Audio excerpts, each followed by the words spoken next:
Hi, my name is attorney Walter Rudolph Hnot III. I wanted to go ahead and do a video that I think is very important to a lot of you as you're going through this whole COVID-19 or coronavirus situation.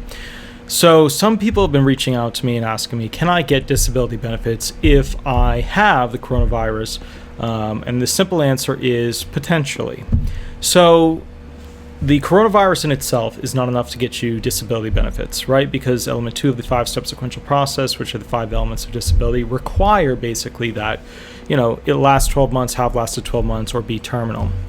However, some of you guys are experiencing a lot of auxiliary issues related to the coronavirus. So for example, if somebody gets HIV and then they get something else in combination due to the HIV, it becomes AIDS, like there's an attachment, there's an additional impairment, then in that regard, that similar identity applied to this particular situation where you have the COVID-19 virus and it causes you to have some other physical, mental impairments, then those could be considered to go ahead and show that you are in fact impaired in the national economy and can't work anymore. So let's say you get the virus, right, and it really screws up your respiratory system, and you're having a difficult time walking, you have a difficult time breathing, things like that at a very heightened level. Let's say that you get the COVID-19 virus and thereafter you have difficulty with heart function, valve function, whatever. Then in that case, we'd have to look and see if that limits your ability to work in the national economy. So remember, we have to put this all into 4 particular main ways in which you are found disabled under the SSI and SSDI base system. All right, so what do I mean by that? Social Security Disability Insurance, that's your insurance, your workers. SSI, Supplemental Security Income, that's your basically poverty-based disability program. Both use, because I know a lot of you guys get this wrong, both use the same medical standard of adjudication for severity.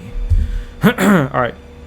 So think of it this way. If I get COVID-19, right, if I get the coronavirus, and it causes me to have serious other impairments as a result of it, which, we're going to start to see because this whole thing is new. We're in, the beginning of April, well, actually the end of March right now, but we're at the very beginning of this thing in the United States actually taking off. It just hit 76,000 people in New York, which I'm sure by later today will be 100,000 or something, at that very high level. Okay, so what do you need to know about this? There are bodily functions that we have that if they're limited to a certain height, so they're seriously impaired, then that means we can't do certain types of jobs. Okay, and the classic is when it comes to disability benefits, we always look to, could the person do a simple Walmart greeter job? If they could do a simple Walmart greeter job, that's awesome. Then what that means is that they're not disabled. They can earn money, they can live their life. However, if they are disabled, they can't do that job.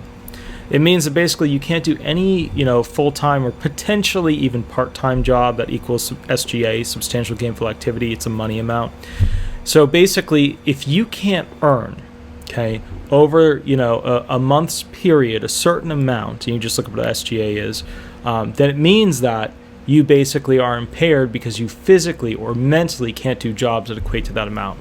So think about it. A Walmart greeter job, one of the most simple jobs that there, is. However, there's certain aspects of it that, a lot of people don't think about. Being able to sit for extended periods, being able to stand for extended periods, being able to be nice to people, being able to have the same phrase repeated over and over, being able to direct people to where things are in the store, remembering where items are, remembering what items are. All these little details go into kind of a graph that we use, and it all fits into what's called a DOT, Dictionary of Occupational Titles.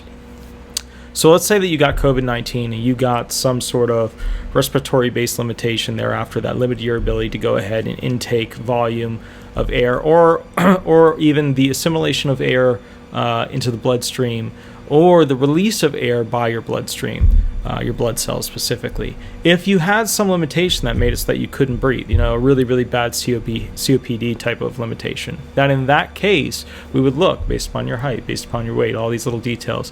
Okay, what is this person capable of actually doing when it comes to breathing?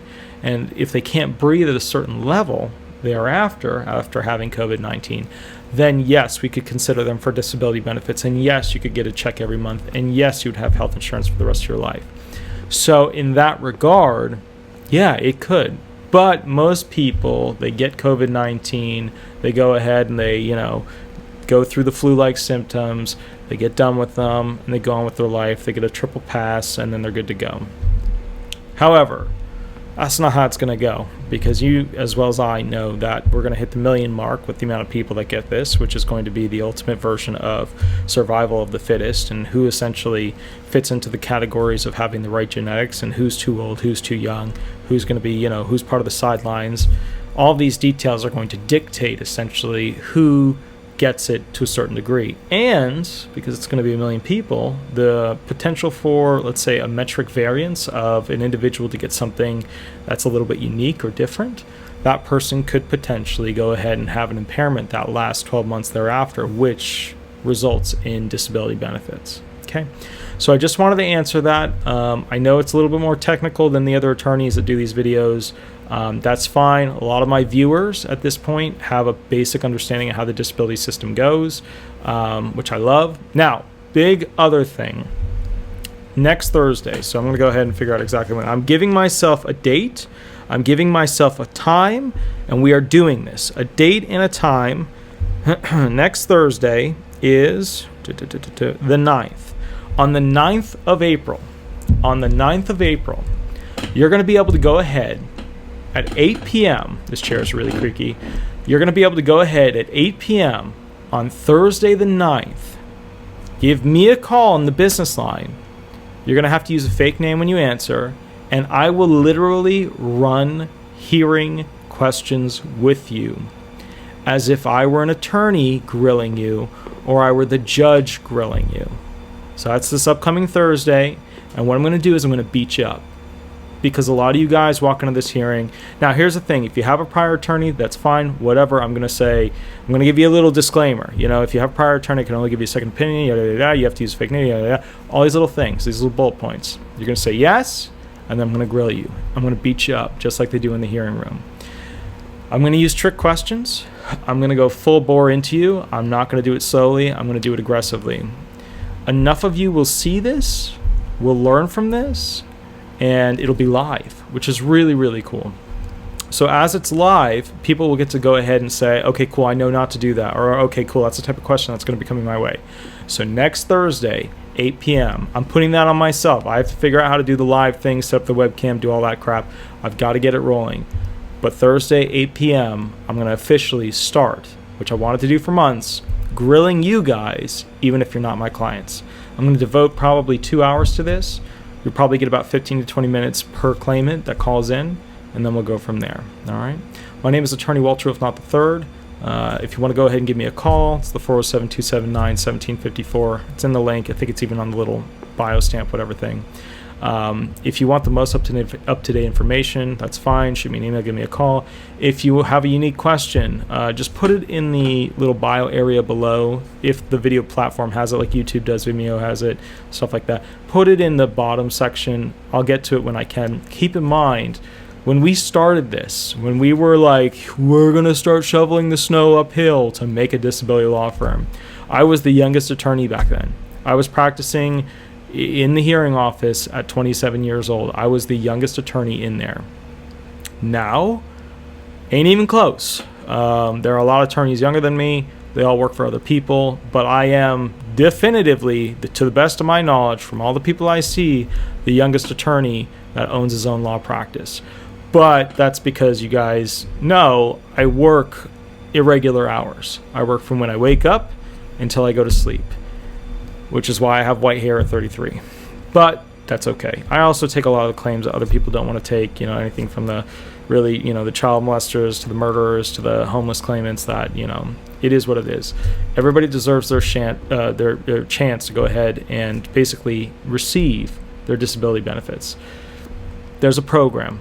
We follow the guidelines, and keep in mind the judges, the administrative law judges, the AAJs, the federal court judges, district circuit, and supreme, they all have a purpose of being a filter. Where the code is not correct, they, based upon their humanistic elements, will fit the proper system into it based upon what they believe is the normative standard of what let's call it, the values and the ethics of what it should be. So I represent a lot of tough claims. In fact, most of the people in the industry, especially in Florida, know I take the tough claims. The judges certainly know I take the tough claims. The crackheads, the drug addicts, stuff like that, I take the tough claims. Because of that, we've been able to build a system that gets the really tough ones through. Now, why did I have to do this? You guys know it. It's because I couldn't put up $10 million in advertising like the big box firm did on TV to get all the TV claimants. What's happening to all those TV claimants? They're not happy because the big box firm never calls them back. The first time they see their attorney is at the hearing room, which to me is insanity, because if you're not used to my voice and you're not used to my questions, when you go into that hearing room, you are going to flop. I don't care how smart you are. I don't care how quick you are. You could be as quick and as smart as I would, and I wouldn't do well in there. If I didn't know the questions ahead of time, look, when you were taking an exam as a kid and you knew the questions and the answers ahead of time, how'd you do? You did great. You did super duper well. That's what is important, because when you go in there, it's not fair to you. When the judge asks you questions on the spot, like what medications are you taking, what are they for, and what side effects do you get? Well, who the hell memorizes 9 medications, right? And somebody might have 1 medication, right? Then it's easy. But 9 medications? What are the top 5 impairments you have from most severe to not severe? I don't know why it is, but I can only think of one other law firm that actually gets the claimants prepared for that single question. Otherwise, you guys are all just floating around in the air. Anyway, my point is, my name is Attorney Walter Rudolph Hnot III. I want you to succeed. I'm not going to lie to you that I want you to succeed because, you know, I love you and I love this field and everything's wonderful and everything's beautiful and this is my passion and yada, yada, yada. To some degree, it is my passion. But let's be realistic. Your accountant isn't sitting there doing your taxes because they love it. They may say that to you, I love it. They may advertise that to you, I love it. But that's total bull. It is. It is. They'd much rather be sitting at home watching their favorite show or on a boat, you know, doing whatever. Okay. In fact, I'm working on right now saving up to buy a houseboat so that I can do more videos on the boat while I'm communicating with you guys. There's also spots on the property that I bought, which thank you, by the way, guys. We've done so well that I was able to buy my dream property. I'm setting up spots that are recording spots, like literally a little concrete pad and all that stuff all over the property so I could record with you guys and make it more fun for me. Now, after this video, I'm going to be shooting the top 50 ALJ trick questions. I already did 20 before. I'm going to redo those because I was falling asleep and it was at 2 a.m. and the dogs were, you know, all over the place. So we're going to be doing the top 50. Hang in there with me. I will obviously be getting tired through 50 videos of that plus this video, but hang in with me. We'll go through them. You need to know these because I don't know which ALJ you're going to have for your disability hearing. So you've got to watch these because that way you know which one's going to be coming up and which one's going to hurt the most and which one you need to dodge and which one you need to think through. Okay, you can be taught, just like lawyers are taught how to do it. Lawyers are like, you know, if you look at a Jedi, they don't have the whole swinging of the lightsaber gig. They don't have the whole force power, but they do have the logic analysis gig. In this situation, I don't know who you're going to have, but the first one we're going to go over is the category dump question. I'd say 70% of the claimants that I have, if I don't tell them how to answer this correctly and how to build their claim based upon it, they'll do horribly with it. Okay, and these are guys that I've already run questions with. So, my name is Attorney Walter Rudolph Hnot III. I went off on a little tangent there. Let's get kicking. Let's get rolling. Top 50 ALJ trick questions. Thank you. Bye-bye.